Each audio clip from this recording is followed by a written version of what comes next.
नमस्कार साथियों, स्वागत है आपका दृष्टि आईएएस की इस नई वीडियो में। जैसा कि आप लोग जानते हैं, हम लोगों ने आपकी प्रारंभिक परीक्षा को ध्यान में रखते हुए एक सीरीज की शुरुआत की है जिसका नाम है target UPSC prelims 2024 current affairs revision series. इस सीरीज में हम अलग अलग खंड के अंतर्गत पिछले एक वर्ष की तमाम घटनाओं को आपके सामने डिस्कस कर रहे हैं, आपके साथ डिस्कस कर रहे हैं, ताकि इन घटनाओं पर आपकी पकड़ बेहतर हो सके और आप अपनी प्रारंभिक परीक्षा में बेहतर परफॉर्मेंस कर सके, उस परीक्षा को क्वालिफाई कर सके। आज जिस सेगमेंट पर हम बात करने वाले हैं, जिस सेगमेंट की कुछ खबरों पर बात करने वाले हैं, वो पर्यावरण एवं पारिस्थितिकी से जुड़ा हुआ है। ये पर्यावरण एवं पारिस्थितिकी से जुड़ा हुआ आखिरी एपिसोड होगा। तो पिछले एपिसोड में जो भी खबरें रह गई हैं, जिन पर किसी भी प्रकार से चर्चा नहीं हो पाई है, उन सभी खबरों को इसमें समाहित करने का प्रयास किया गया है। इसलिए इसको पर्यावरण विविध खंड को नाम दिया गया है। चलिए आज की पहली खबर पर चर्चा करने का प्रयास करते हैं। आज की आपकी पहली खबर कौन सी है? Arctic amplification. तो ये एक महत्वपूर्ण कॉन्सेप्ट है जो आपकी समझ में आना चाहिए, महत्वपूर्ण अवधारणा है। और इस तरह के प्रश्न भी आजकल, अवधारणात्मक प्रश्न भी प्रारंभिक परीक्षा में पूछे जाने लगे हैं।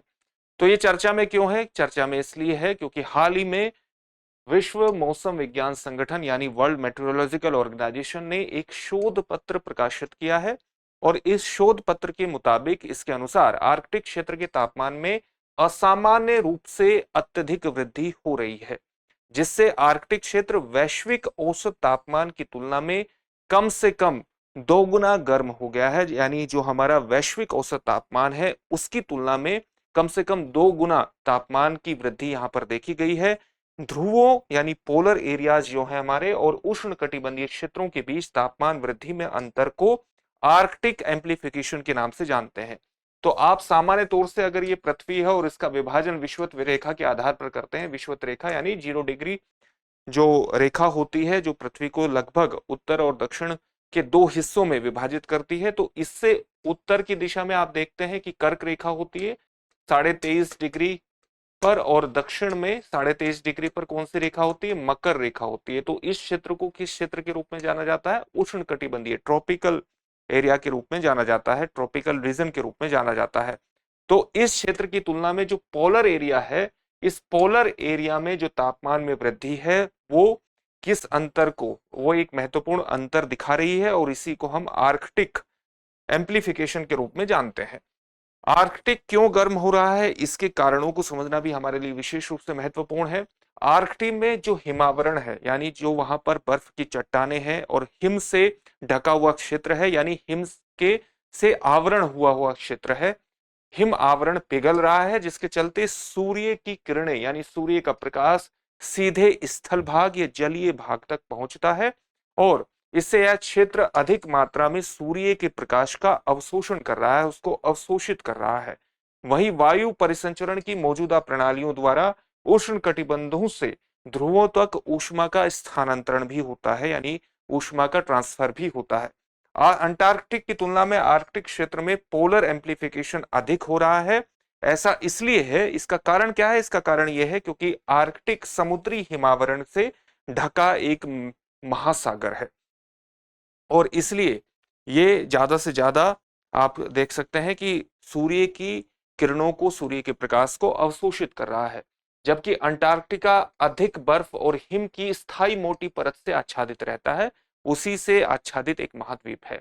अंटार्कटिका सभी महाद्वीपों में समुद्र तल से सर्वाधिक औसत ऊंचाई वाला महाद्वीप भी है, और ये कारण महत्वपूर्ण माना गया है कि जो आर्कटिक में है, वो एक एम्प्लीफिकेशन जैसी घटना हमें ज्यादा देखने को मिल रही है। इसी संदर्भ में हमारे लिए विश्व मौसम विज्ञान संगठन के कुछ महत्वपूर्ण तथ्यों को जान लेना भी महत्वपूर्ण है।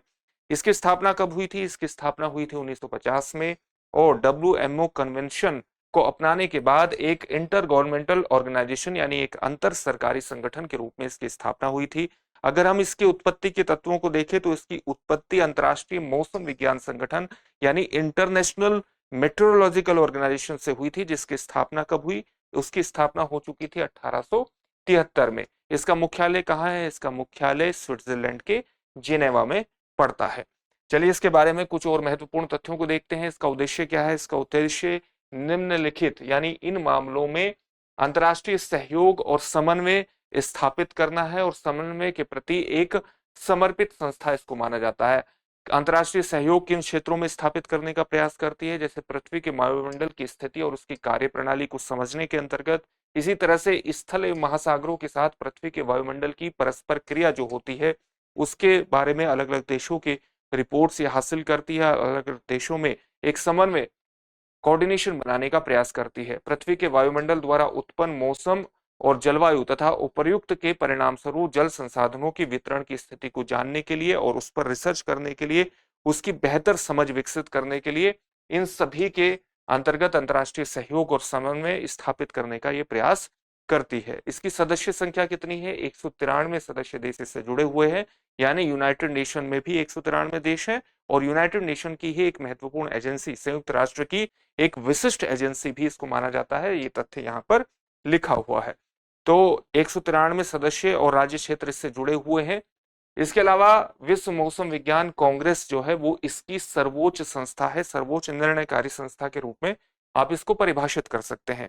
एक और टॉपिक लगातार चर्चा में पिछले वर्षों में रहा है जिसको हम क्लाउड सीडिंग के नाम से जानते हैं। आप सामान्य तौर से इसे किस तरह से परिभाषित कर सकते हैं? कृत्रिम रूप से वर्षा करने की स्थितियों को पैदा करने का प्रयास करना। तो हाल ही में आईआईटी कानपुर ने क्लाउड सीडिंग के लिए एक परीक्षण उड़ान का सफल संचालन किया है। क्लाउड सीडिंग क्या है? यह मौसम में कृत्रिम तरीके से यानी आर्टिफिशियल तरीके से बदलाव करने की एक टेक्निक है, एक तकनीक है। इसकी सहायता से कृत्रिम तरीके से, आर्टिफिशियल तरीके से वर्षा कराई जा सकती है। और वर्षा को अगर आप सामान्य तौर से देखें, वर्षा कब होती है? वर्षा तब होती है जब वायु में नमी की मात्रा एक ऐसे स्तर तक पहुंच जाती है जहां जल कण के भार और आकार में बढ़ोतरी होने लगती है और इनका वायुमंडल में लटके रहना या आप कह सकते हैं कि बने रहना बेहद मुश्किल हो जाता है, असंभव हो जाता है, संभव नहीं हो पाता। तब ये जल कण, जल की जो बूंदे हैं, ये बूंदों के रूप में, जल कण जो है वो बूंदों के रूप में पृथ्वी पर गिरने लगते हैं और इसे ही वर्षा कहा जाता है। क्लाउड सीडिंग का जो उद्देश्य है वो संघनन की अभिक्रिया के लिए रासायनिक नाभिक, न्यूक्ली उपलब्ध कराकर इस प्रक्रिया को सुविधाजनक बनाना और तेज करना है। अभी हम देखेंगे कि क्लाउड सीडिंग में किस तरह के रसायनों का, किस तरह के केमिकल्स का इस्तेमाल किया जाता है। यह तकनीक उस स्थिति में काम करती है जब वायुमंडल में पहले से पर्याप्त मात्रा में बादल मौजूद होते हैं। तो इसका मतलब क्या हुआ कि वर्षा कराने के लिए जो कृत्रिम स्थितियां पैदा होती हैं वो पूरी तरह से कृत्रिम नहीं माने जा सकती, यानी इसके लिए वायुमंडल में बादलों का उपस्थित होना बेहद जरूरी होता है। और क्लाउड सीडिंग में मुख्य रूप से 8 रसायनों का उपयोग किया जाता है। इन रसायनों का उपयोग कहां पर किया जाएगा? जब पहले से ही बादल वायुमंडल में उपस्थित रहेंगे।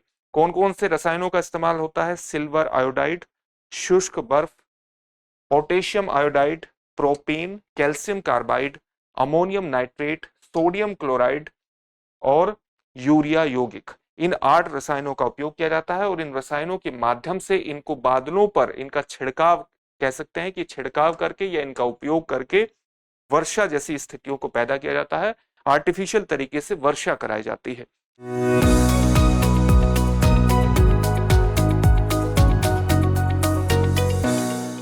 एक और टॉपिक लगातार पिछले साल चर्चा में रहा, इसको हम शेल्फ क्लाउड के नाम से जानते हैं। क्या है ये शेल्फ क्लाउड की जो स्थिति है, जो घटना है, ये हाल ही में उत्तराखंड में देखी गई थी। शेल्फ क्लाउड को कई नामों से जाना जाता है, जैसे एक नाम इसका आक्स क्लाउड भी है। ये बादल सामान्यतः शक्तिशाली तूफान प्रणालियों से जुड़े हैं। इन्हें वॉल क्लाउड, फनल क्लाउड या रोटेशन के रूप में भी वर्णित किया जाता है और ये कभी कभी कपासी वर्षा मेघ के नीचे देखे जाते हैं। कपासी वर्षा मेघ को भी हम जानने का प्रयास करेंगे और कपासी वर्षा मेघ के आधार पर शेल्फ क्लाउड की भी एक समझ बनाने का प्रयास करेंगे, लेकिन पहले इसके कुछ सामान्य तथ्यों को देख लेते हैं। जैसे कपासी वर्षा मेघ अत्यधिक सघन इंटेंसिटी रखने वाले ऊर्ध्वाधर रूप से, यानी ऊर्ध्वाधर रूप में इनकी स्थिति कैसी होती है? इस प्रकार से इनकी स्थिति देखने को आप, यानी ऊर्ध्वाधर रूप से अत्यधिक ऊंचाई तक फैले हुए बादल होते हैं जो तीव्र वर्षा का कारण बनते हैं। किसी पर्टिकुलर क्षेत्र में अगर कोई भी मेघ की स्थिति ऊर्ध्वाधर रूप से होगी तो जाहिर है कि वो कम एरिया को कवर करेगी और कम एरिया को कवर करने के अंतर्गत बहुत ही तीव्र वर्षा करने में भी सक्षम होगी। और कपासी वर्षा मेघ इसी प्रकार के मेघ होते हैं। शेल्फ क्लाउड का निर्माण कब होता है? निर्माण तब होता है जब कपासी वर्षा मेघ से आने वाली ठंडी वायु स्थल पर पहुंचती है। जब ये ठंडी वायु कपासी वर्षा मेघ से स्थल पर पहुंचती है, यह ठंडी वायु स्थल पर तेजी से फैल जाती है और स्थल पर मौजूदा गर्म नम वायु को ऊपर की ओर धकेल देती है, ऊपर की ओर भेज देती है। जैसे ही यह वायु ऊपर उठती है, जल वाष्प शेल्फ क्लाउड के पैटर्न में संघनित हो जाते हैं और एक क्लाउड की इस प्रकार से यहां आप तस्वीर देख सकते हैं। तो ये एक सेल्फ क्लाउड की सामान्य अवस्थिति थी। एक और टॉपिक लगातार चर्चा में रहा है जिसका नाम है वाटर ट्रेडिंग, और ये आपके लिए बेहद महत्वपूर्ण है, मुख्य परीक्षा के दृष्टिकोण से भी महत्वपूर्ण है, लेकिन कॉन्सेप्ट को अगर आप ध्यान में रखेंगे, अवधारणात्मक समझ को आप ध्यान में रखेंगे तो प्रारंभिक परीक्षा में भी आपके लिए महत्वपूर्ण है। चर्चा में क्यों रहा? क्योंकि हाल ही में हमारे देश के नीति आयोग ने उपचारित अपशिष्ट जल के पुनः उपयोग को बढ़ावा देने के लिए वाटर ट्रेडिंग मैकेनिज्म पर एक दस्तावेज जारी किया है। क्या है water trading mechanism? Water trading mechanism जल को सार्वजनिक वस्तु मानने के बजाय इसे एक कमोडिटी मानता है, इसे एक खरीद बिक्री योग्य वस्तु के रूप में मान्यता प्रदान करता है। इसके तहत उपयोगकर्ताओं के मध्य उनकी आवश्यकताओं के अनुसार जल का व्यापार किया जा सकता है। इस तरह के दस्तावेज में बातें कही गई हैं। इस मैकेनिज्म के तहत, इस तंत्र के तहत कोई जल कंपनी अपने स्वयं के जल स्रोत निर्मित करने के बजाय किसी तीसरे पक्ष से जल को खरीद सकती है, जल को खरीदती है और उसे उपयोगकर्ताओं को बेचती है, यानी जल का एक व्यापार के रूप में इस्तेमाल किया जा सकता है। वाटर ट्रेडिंग को बढ़ावा देने वाले प्रमुख घटक क्या है?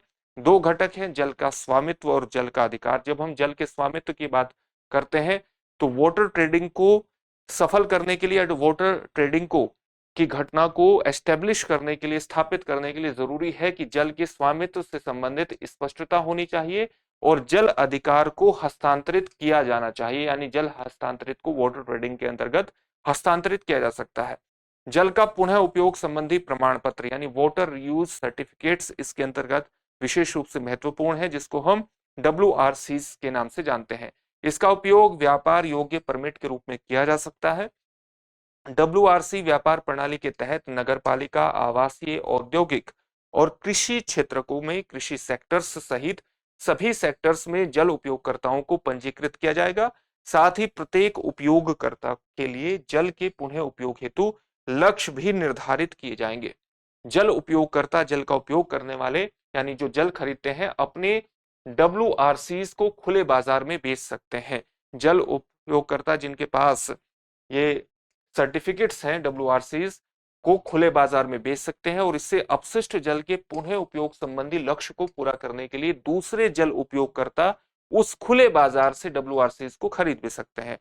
तो इसको बेचा भी जा सकता है, इसको खरीदा भी जा सकता है और खुले बाजार में यानी ओपन मार्केट में इसकी खरीद बिक्री होगी तो एक इसके लिए ट्रेडिंग स्थापित हो जाएगी और इसी ट्रेडिंग को हम वाटर ट्रेडिंग के रूप में परिभाषित कर सकते हैं। ये बिल्कुल नया कॉन्सेप्ट है। वाटर ट्रेडिंग से संबंधित अन्य देशों में पहले से कुछ ना कुछ व्यवस्था मौजूद है, उन देशों पर सामान्य तौर से बात कर लेते हैं। इसका इस्तेमाल करने वाला एक महत्वपूर्ण देश है ऑस्ट्रेलिया। तो ऑस्ट्रेलिया में मरे डार्लिंग बेसिन में लागू वाटर ट्रेडिंग सिस्टम जल का कुशल तरीके से यानी बेहतरीन तरीके से, एक स्किलफुल तरीके से उपयोग करने के लिए सर्वोत्तम तरीकों में से एक साबित हुआ है। वहां पर इस तरह के एविडेंस देखने को मिले हैं। वाटर ट्रेडिंग से किसानों को जल का अधिक उत्पादक उपयोग करने में सहायता मिली है, यानी किसान उसका अधिक प्रोडक्टिव तरीके से उपयोग करने में सक्षम हुए हैं और सतत जल प्रबंधन को भी बढ़ावा मिला है, यानी सस्टेनेबल वाटर मैनेजमेंट को भी इससे बढ़ावा मिला है।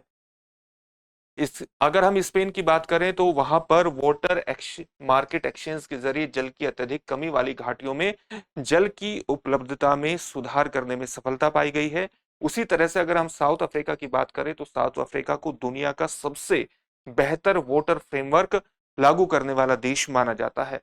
ऐसे में यहाँ के सिस्टम को दूसरी जगहों पर भी इस्तेमाल किया जा सकता है और अगर हम भारत में इसको इस्तेमाल करते हैं तो न केवल अपशिष्ट जल प्रबंधन में हमें मदद मिलेगी, बल्कि जल को एक महत्वपूर्ण कमोडिटी के रूप में स्थापित करके हम उसके सतत विकास से संबंधित जो प्रबंधन है, सतत जल प्रबंधन को भी आगे भविष्य में बढ़ावा दे सकते हैं। चलिए एक और खबर पर बात करते हैं जिसका नाम है बेलेम घोषणा पत्र। ये किससे जुड़ा हुआ है? हाल ही में अमेजन सहयोग संधि संगठन यानी अमेजन कॉपरेशन ट्रीटी ऑर्गेनाइजेशन के सदस्य देशों ने बेलेम घोषणा पत्र पर हस्ताक्षर किए हैं। दरअसल बेलम ब्राजील का एक शहर है। बेलम घोषणा पत्र में निर्णय प्रक्रिया में देशज लोगों की भागीदारी सुनिश्चित करने की बात कही गई है, यानी जो इंडिजिनस पीपल हैं, जो वहां की नेटिव पीपल हैं किसी भी क्षेत्र के, उनकी भागीदारी को स्थापित किया जाएगा डिसीजन मेकिंग प्रोसेस में।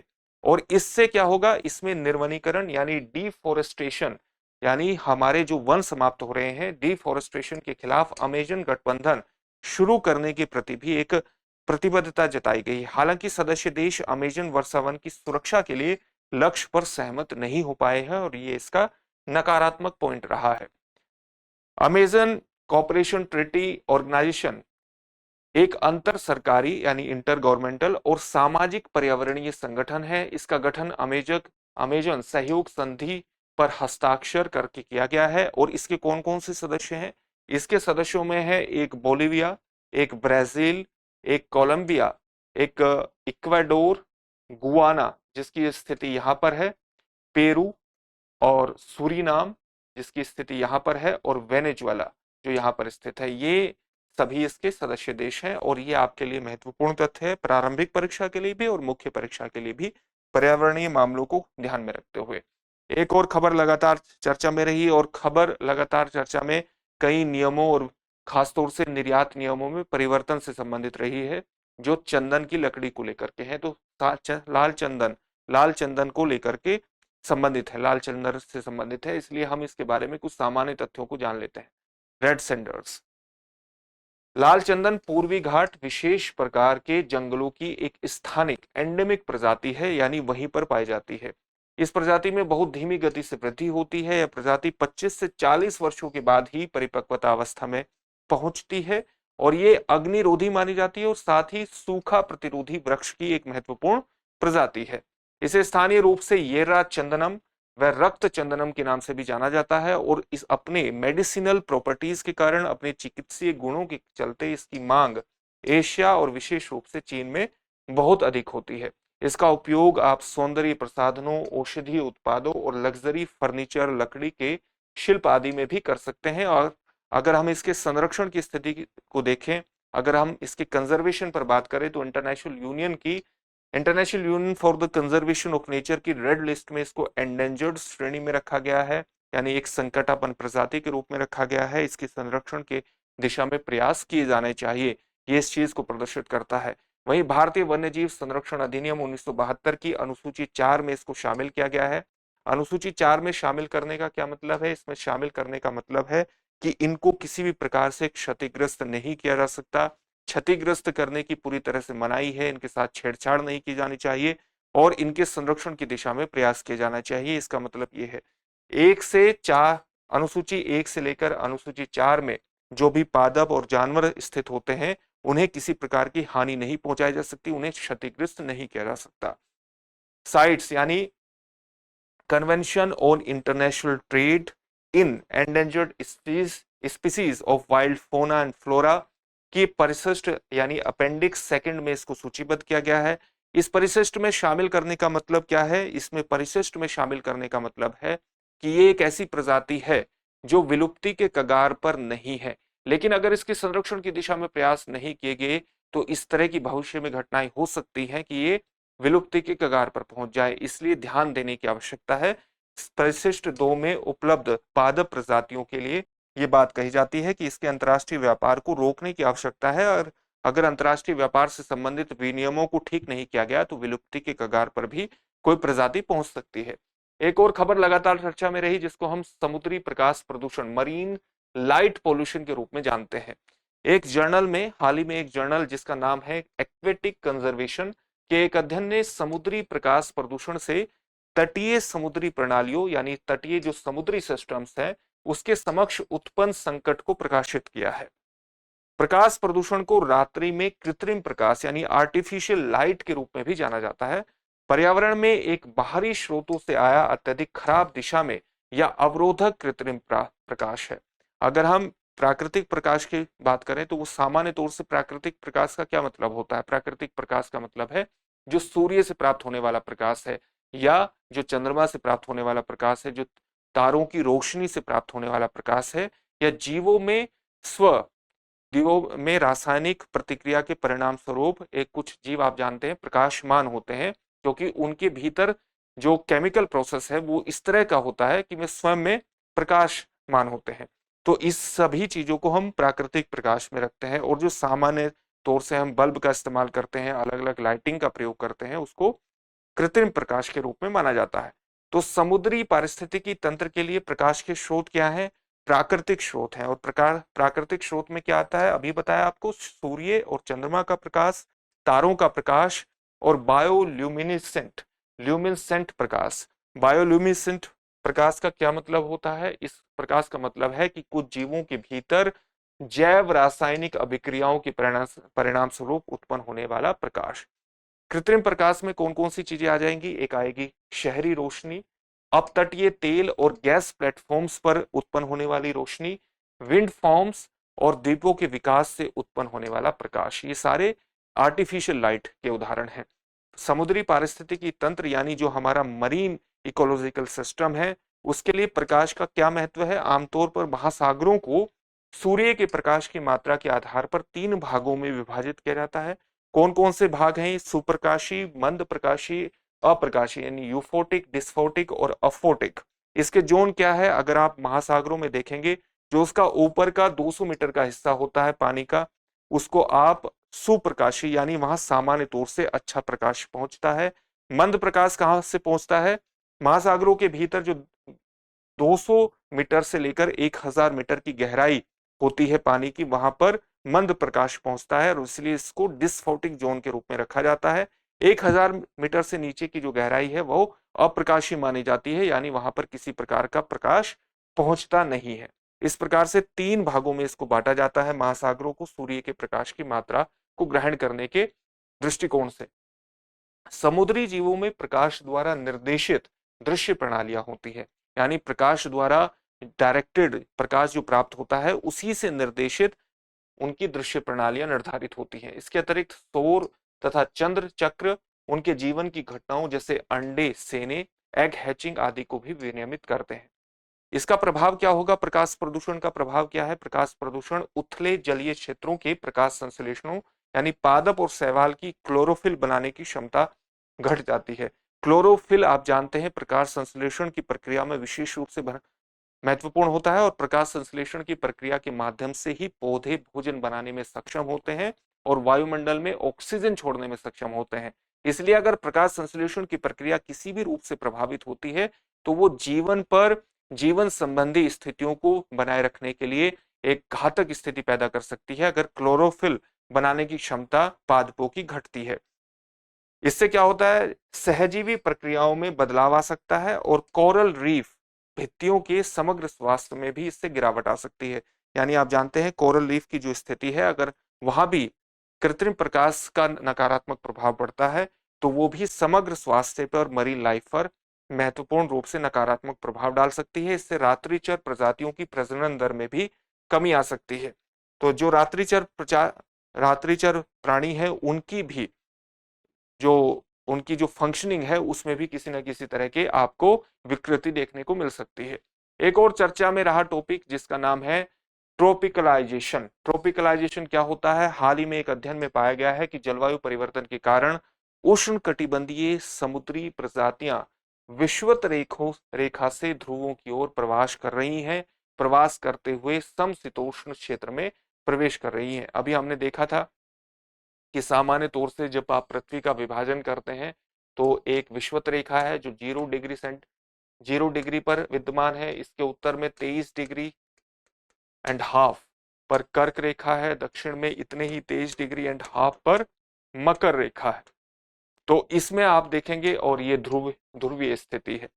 तो अगर उष्ण कटिबंधीय ये क्षेत्र जो है, ये उष्ण कटिबंधीय क्षेत्र के रूप में जाना जाता है, तो जलवायु परिवर्तन के कारण यहाँ पर स्थित जो समुद्री प्रजातियां हैं, वो ध्रुवों की ओर इस प्रकार से गमन कर रही है। ये समुद्री क्षेत्र है, इस प्रकार से वो गमन कर रही है ध्रुवों की ओर विषुवत रेखा से। तो ये जलवायु परिवर्तन के प्रभावों पर एक अध्ययन इस प्रकार का प्रस्तुत किया गया है। इसके चलते समशीतोष्ण क्षेत्र में प्रजातियों की संख्या अधिक होने से स्थानिक प्रजातियां, यानी जहां पर ये प्रजातियां पहुंच रही हैं, वहां पर कुछ एंडेमिक प्रजातियां हैं जो केवल वहीं पाई जाती हैं, स्थानिक प्रजातियां हैं, तो उनकी संख्या कम हो रही है। गौरतलब है, इसमें यह भी जानना चाहिए कि समुद्री जीवों के इस व्यापक विस्थापन से, यानी अपने स्थान को बदलने की घटना से जो पूरी घटना है, जो समुद्री जीवों का ये व्यापक स्थापन हो रहा है, व्यापक विस्थापन हो रहा है, इस घटना को ही सामान्य तौर से ट्रोपिकलाइजेशन के नाम से जाना जाता है। भूमध्य सागर में उष्णकटिबंधीय प्रजातियों की वृद्धि के कारण इसे अब ट्रोपिकलाइजेशन हॉटस्पॉट माना जा रहा है। ट्रोपिकलाइजेशन के साथ साथ बोरियलाइजेशन और मरुस्थलीकरण भी मिलकर जीव समूहों के वैश्विक वितरण में परिवर्तन कर रहे हैं। जब हम बोरियलाइजेशन की बात करते हैं तो इसका मतलब है कि समशीतोष्ण क्षेत्र की प्रजातियां, चाहे वो स्थलीय प्रजातियां हो और चाहे समुद्री प्रजातियां हो, वो आर्कटिक ध्रुवीय क्षेत्रों में विस्तार से है। वो आर्कटिक ध्रुवीय क्षेत्रों में विस्तार से है। बोरियलाइजेशन का क्या मतलब हुआ? समशीतोष्ण क्षेत्र की प्रजातियों का आर्कटिक ध्रुवीय क्षेत्रों में विस्तार। तो ये भी घटना ट्रोपिकलाइजेशन के साथ साथ वैश्विक वितरण के जीव समूहों के वैश्विक वितरण को प्रभावित कर रही है। बोरियलाइजेशन की घटना भी और मरुस्थलीकरण की घटना भी, और पूरी तरह से पारिस्थितिकी समुदायों को पूरी फिर से व्यवस्थित कर रहे हैं। यानी अगर अलग अलग जीवों का एक स्थान से दूसरे स्थान पर विस्थापन होगा तो उस विस्थापन के कारण क्या होगा कि पारिस्थितिकी समुदाय पूरी तरह से एक तरह से फिर से व्यवस्थित हो रहे हैं, यानी उनमें तेजी से बदलाव हो रहा है। एक और घटना लगातार चर्चा में रही जिसको हम वेस्ट बैंक इकोसिस्टम के नाम से जानते हैं। वेस्ट बैंक इकोसिस्टम का क्या मतलब है? हालिया रिपोर्ट के मुताबिक तेल और गैस ब्लॉक्स के प्रस्तावित अन्वेषण और विकास से वेस्ट बैंक इकोसिस्टम पर प्रभाव देखा जा रहा है। अभी हम इस वेस्ट बैंक इकोसिस्टम की भी अवस्थिति जानने का प्रयास करेंगे। ये भारत के दक्षिणी हिस्से में पाई जाती है और दक्षिणी हिस्से में उस इकोसिस्टम को रिफ्लेक्ट करती है जहां पर अरब सागर और बंगाल की खाड़ी का जो धाराएं हैं वो आपस में मिलती हैं। अभी हम उसके बारे में विस्तार से जानने का प्रयास करेंगे।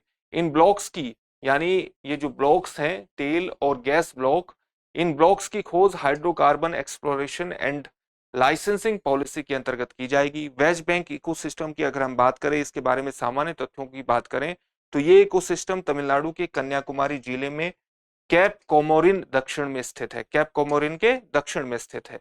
तो कन्याकुमारी जिला यहां पर पड़ता है और कैप कोमोरिन के ये दक्षिण में स्थित है, और इसकी अवस्थिति आप कह सकते हैं कि यहां पर पड़ती है, कन्याकुमारी के दक्षिण में और कैप कोमोरिन के दक्षिण में स्थित है। यह भारत के महाद्वीपीय मग्न तट यानी कॉन्टिनेंटल शेल्फ का हिस्सा है।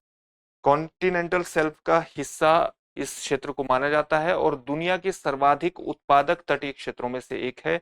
इस क्षेत्र में बंगाल की खाड़ी और अरब सागर की जलधाराएं मिलती हैं, जहां ये जलधाराएं दक्षिण पश्चिम और उत्तर पूर्व मानसून के मौसमों में अलग अलग पैटर्न की होती है।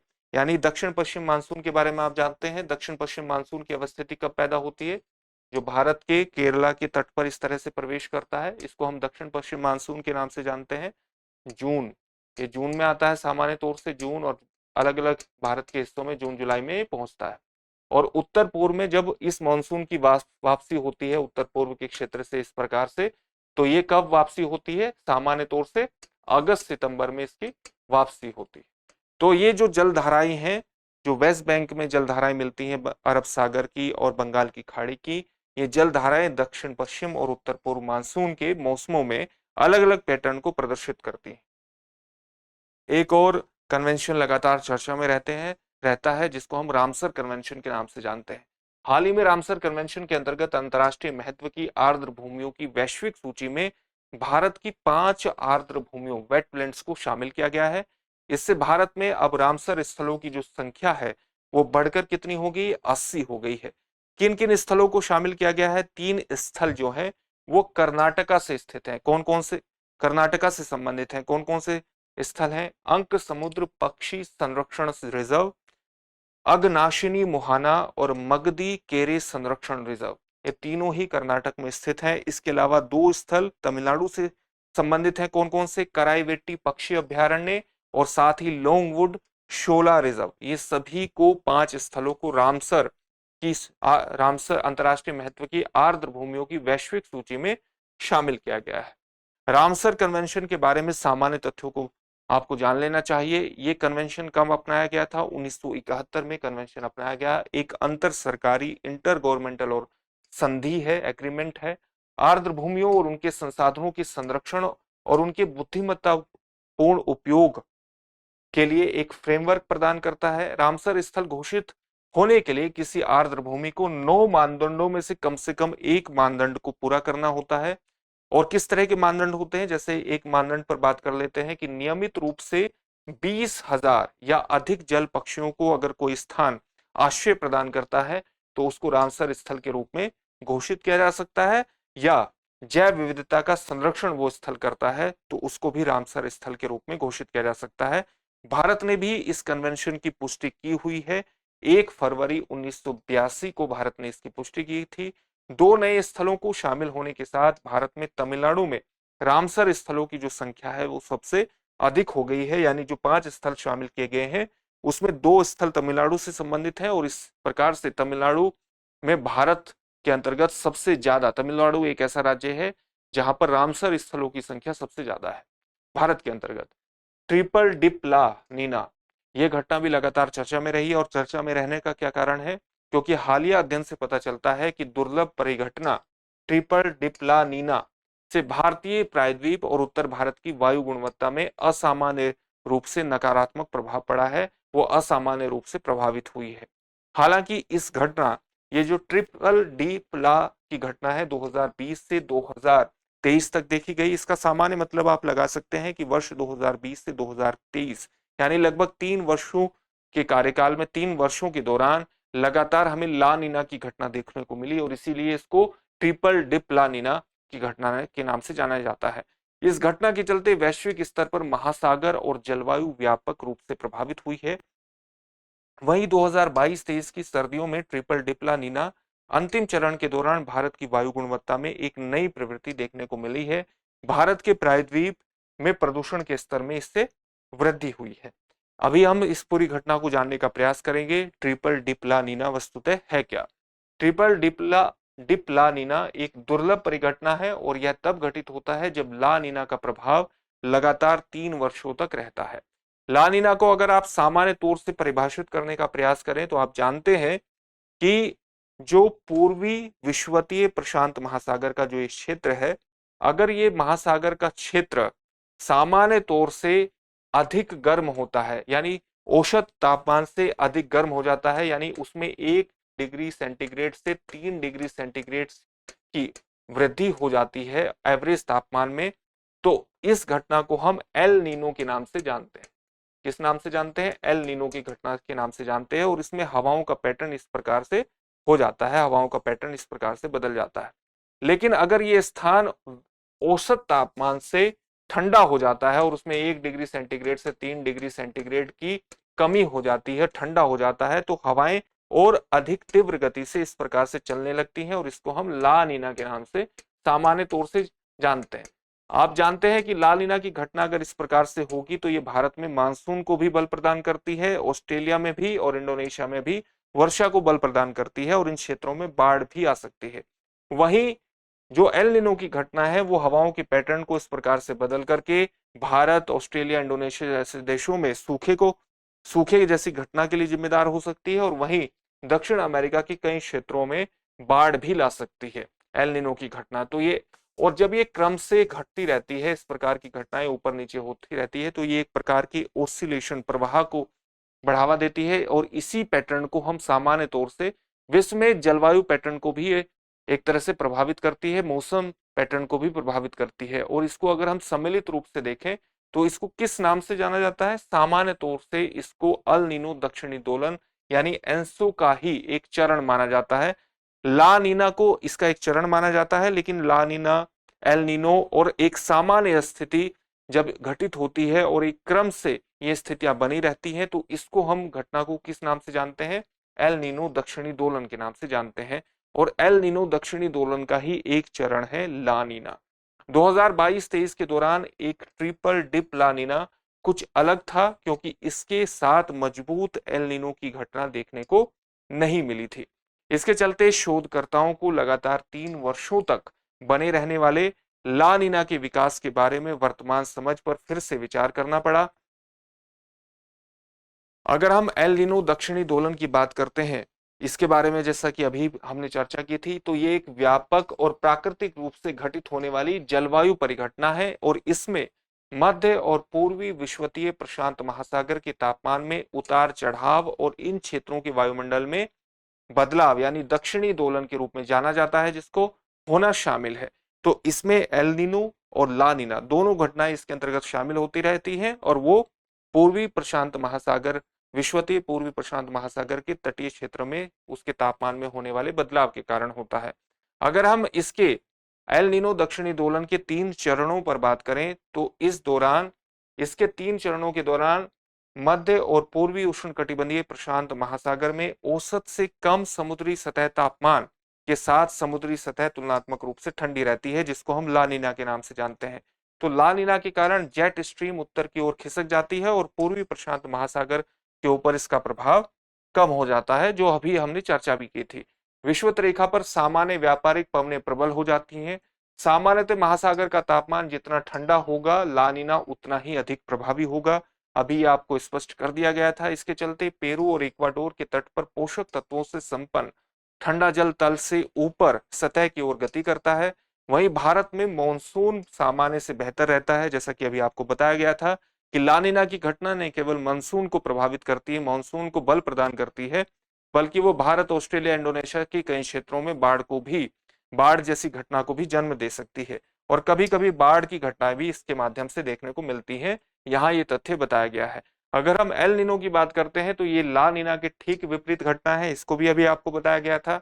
इसके दौरान मध्य और पूर्वी उष्ण कटिबंधीय प्रशांत महासागर में औसत से अधिक तापमान के साथ समुद्री सतह तुलनात्मक रूप से गर्म हो जाती है, जिसके कारण विषुवत रेखा के साथ व्यापारिक पवनें कमजोर हो जाती हैं या पछुआ पवनों की तरह हो जाती हैं। सामान्य तौर पर महासागर का जो तापमान है जितना गर्म होगा, एल नीनो उतना ही अधिक प्रभावी होगा और एल नीनो की जो घटना है वो दक्षिण अमेरिका के कई क्षेत्रों में जहां बाढ़ का कारण बनती है, वहीं इंडोनेशिया, ऑस्ट्रेलिया और भारत के कई क्षेत्रों में सूखे का भी कारण बन सकती है। अगर इसके समस्त प्रभावों की बात करें तो एल नीनो के प्रभाव से प्रशांत महासागर में समुद्र की सतह गर्म हो जाती है। इससे हवाओं के रास्ते और रफ्तार में परिवर्तन आता है, जिसके चलते मौसम चक्र बुरी तरह से प्रभावित होता है। मौसम में बदलाव के कारण कई स्थानों पर सूखा पड़ता है और कई जगहों पर बाढ़ आती है, जिसका असर दुनिया भर में देखा जा सकता है। अभी आपको बताया कि कहां बाढ़ आ सकती है और कहां सूखा पड़ सकता है। एक और घटना लगातार चर्चा में रही, जिसको हम ब्रूमेशन के नाम से जानते हैं। ब्रूमेशन क्या होता है? शीत ऋतु में अमेरिका के एलिगेटर्स यानी घड़ियाल ब्रूमेशन की स्थिति में चले जाते हैं।